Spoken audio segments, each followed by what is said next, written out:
Hi, I'm Lara Melnik. I'm a polymer clay artist, and you're in my studio at Shallow Bay.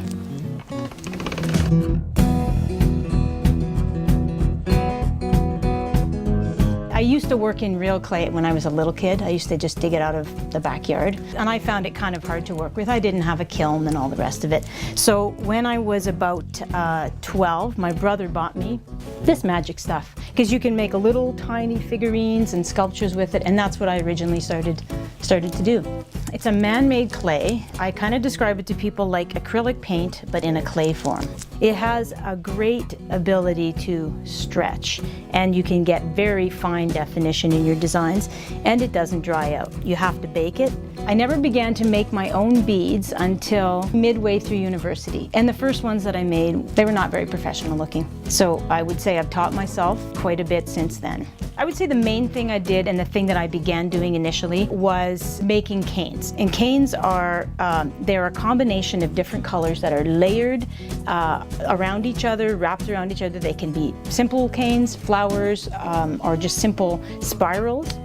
They can also be more intricate. You can incorporate words, or you could do birds or animals or something in them. I tend to do very simple canes. I use the pasta machine a lot to soften things, blend different colors together. A lot of polymer clay artists will use a pasta machine. It saves your hands. It can make long, thin strips, which are really nice to when you're doing your cane work. You're working with lots of long strips of clay. I started out only making jewelry or zipper pulls or little sticky bead magnets for people's fridge. I was doing a lot of blending of clay, and I would get these neat blends and then just sort of put them aside, not really knowing what to do. But then I started to see something else in them, I guess. I started to see that they could be something. And then that's when I started to put it together to make abstracts or landscapes or little things that people could put on their wall and say, wow, how is that done? That's really neat.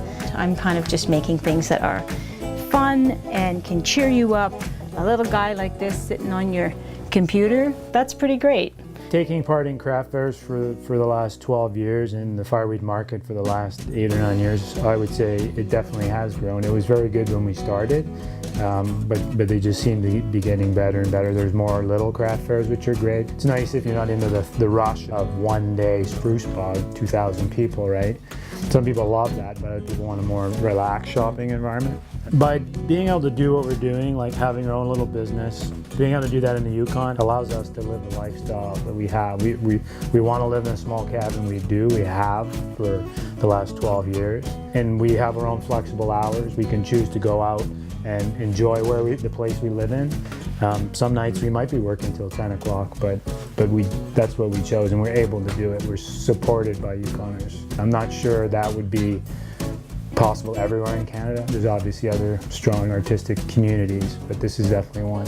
It's really nice to get the support from our community. Here it just seems like everyone wants to make an effort to get something special and buy directly from a person that they know a little bit, or at least they know that their hands made the product, and they're really happy to support local artists, and I love that. It's great.